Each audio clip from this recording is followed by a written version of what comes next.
Tyler, JT, Justin, Jalen, DJ, Riley, Tim, Hunter. To Indy. Here comes Tyler Warren to Indianapolis. Y'all ready? he can run over you. He can jump over the top of you. The quarterbacks are going to love him. In trouble.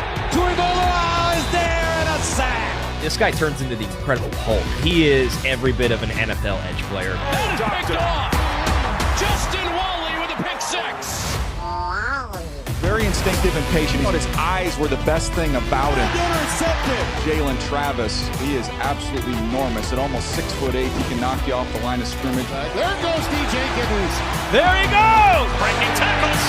Oh, what a shake in the open field. Leonard airborne. What an effort from the quarterback. To fires. What a throw by Riley Leonard. Gobbled up and taken down again. Tim Smith has been so active.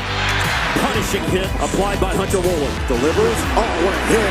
Wohler lays the boom. Congratulations. Thank you guys so much. Y'all gonna get my all, bro. I know you promise that. Hell yeah. Here, man. I'm ready to go. Let's go. Awesome. Thank you so much. If the dream come true, I'm ready for sure. I've been waiting on this call a long time. We're going to make it in. Come on, baby! Come on, baby! Welcome back to the channel. The 2025 NFL Draft is in the books. Let's talk about the picks the Colts made this year. Before we get into that, make sure every Monday, 7 a.m., we will be dropping content, Colts content, football content. We dropped a few videos over the weekend during the draft to kind of keep people up to date on what the Colts were doing. But for the most part, every Monday, 7 a.m., we're going to be dropping content. So the 14th pick, the Colts took Tyler Warren. It was there's not really much more to say about Tyler Warren. We've been pretty much talking about him since, week 13. He's been mocked to the Colts. So the fact that he was the second tight end off the board was pretty surprising to me. But I'm glad we were able to get him without having to trade up for him. What I like about him most is the Colts can stay in 11 personnel. Now, if you don't know what 11 personnel means, it just means that there's one tight end on the field. And what I like about 11 personnel is that I feel like it keeps the best offensive players on the field at all times, especially if you want to go into hurry up. It gives you multiple options on whether you want to run the ball or pass the ball. Tyler Warren is a good run blocker, a good pass blocker, so he can stay on the field and run routes. He can stay on the field and help with the run pass option. I always think about how the Colts were in their heyday. This is how I did it on Madden. I would put Marv, Reggie, Brandon Stokely, Dallas Clark, and Joseph Adai, and just do a hurry-up offense. Because I could do pretty much anything I want. I can pass the ball. I can pass it from under the gun and shotgun. I can run the ball. I just had a lot of options on the field. And you can do that with Tyler Warren and the Colts offense. You can put Pitt, Pierce, Downs in the slot, Tyler Warren, and Jonathan Taylor. And with that, you can pretty much do whatever you want. You can put AR under center. You can put him in the gun. You can put Tyler Warren in the backfield. You can put him in the line. You can split him out. There's just way more options you can have with Tyler Warren in this offense. So I'm looking forward to that. And Tyler Warren should be a day one starter. Hands down. He should come into week one being the starter. I think Mo Alley Cox and Ogletree will be the second and third tight end for run blocking and big jumbo sets. But outside of that, it should be the Tyler Warren show. Second pick, we took a defensive end, JT. I'm not going to try to say his name right now because I haven't really practiced it a lot. But I liked his film a lot. He looks to me to be Kwity Paye's replacement because Kwity's on his last year of his deal. But JT, just like Kwity was out of college, is known for being a good run stopper. He can also pressure the quarterback. But the difference between him and Kwity is JT was really productive in college, and he was on the championship team.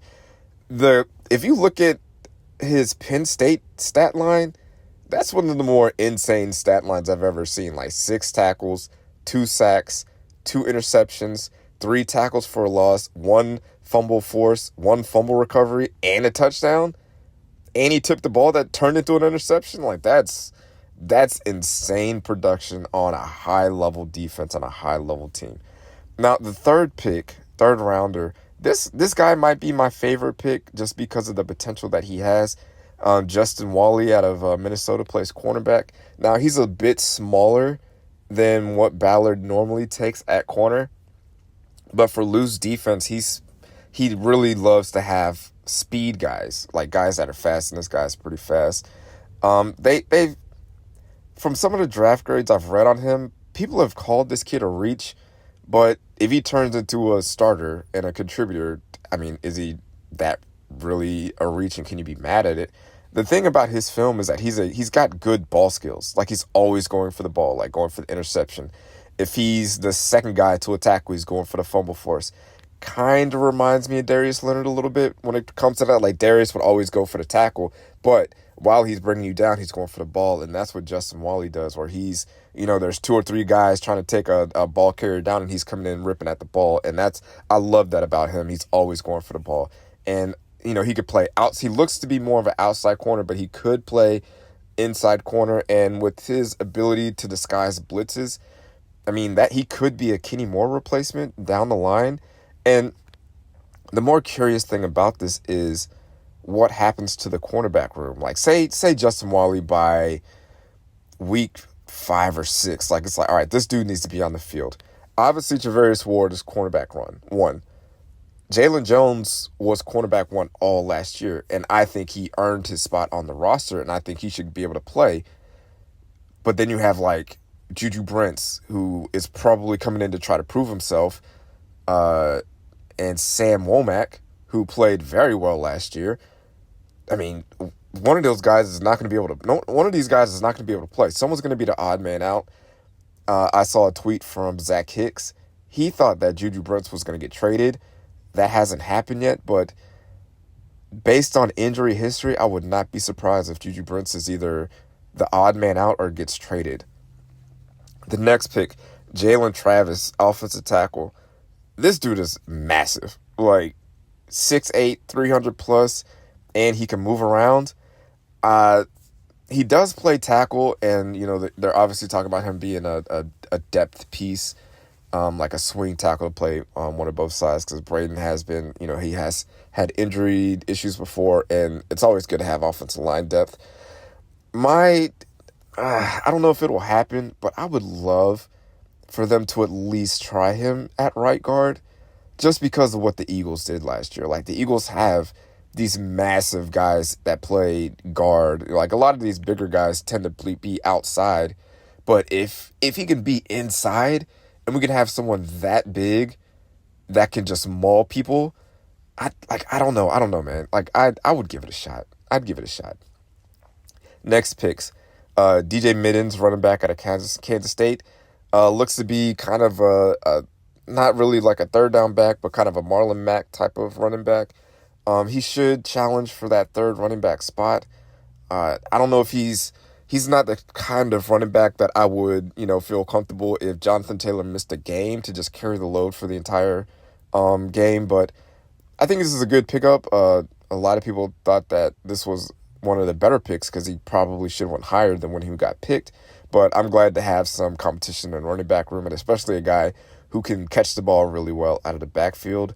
The next pick, Riley Leonard, quarterback out of Notre Dame. Not really stunned that the Colts took a quarterback in the draft. I feel like he's just, a poor man's Daniel Jones, just, the weaker arm, not as fast, big, or talented. It's a pick that a lot of people saw coming because he does have a relationship with Phillip Rivers, who has a relationship with Shane Steichen from the Chargers. So that was pretty much telegraphed. And I would prefer them to bring in a guy who is athletic and can run the same offense as AR. Hopefully he'll be, the backup of the future and, I would prefer not to see him, because if we see him, that means things have gone terrible. The next pick, Tim Smith, defensive tackle out of Alabama. Another reason why I like Jihad Campbell is that he was a productive 4-year starter out of Alabama. And we can say the same thing about Tim Smith. Played there for, I believe he played there for 5 years, but he was a 4-year starter, 6'4", 300 pound. He should be Grover Stewart's backup. And we just need someone on the defensive line that can just hold their spot. Plug up these gaps, because every time Grove or Buck would get off the field to rest, our run defense just went terrible. It just went to shit. And hopefully this guy can just hold his spot. Like, don't get pushed around. Don't get pushed all the way to the end zone. Like, hold your spot and get upfield a little bit. So hopefully that's what this kid turns into. In the last pick, Hunter Wobbler, linebacker / safety out of Wisconsin. He looks to kind of be like an EJ Speed, Grant Stewart type. Like, he was a safety in college, and he looks to be playing, moving down to linebacker here in Indy. He should be a special teams contributor at the very minimum. I'm not sure how much we're going to see out of him. I think we'll see a lot of him out of preseason for sure, but in the regular season, I'm not sure how much we're really going to see out of him as far as production-wise. But overall, I'm not mad at this draft. I feel like we addressed a big need on offense in the tight end spot. I thought we would have addressed the right guard spot and the off linebacker spot. But according to Ballard, he said that there just weren't enough. The draft just wasn't deep enough in that position, so he didn't want to reach or take a guy that, he wasn't confident in. He did pick up a guy in, as far as an undrafted free agent. He picked up one of those guys. But yeah, I would have loved to see them address those two positions. Now, if Jalen Travis can be a starting right guard in this league, then I'll be fine with that. I know we have Jalen Carlisle on the roster. I thought he was very productive last year. He just couldn't get on the field. He was just hurt. But every time he's been on the field, he has been productive. So I could kind of see why Ballard wouldn't want to reach on a linebacker that he didn't love. But let me know what you guys think about the draft. Are you guys loving it? Are you disliking it? Did we reach on certain spots? Should we have taken someone else or focus more on a certain position? But like I said, make sure you guys drop a comment, subscribe to the channel. Every Monday, 7 a.m., we're dropping Colts content, and you guys don't want to miss it. It's going to be a great season. Peace. Go Colts.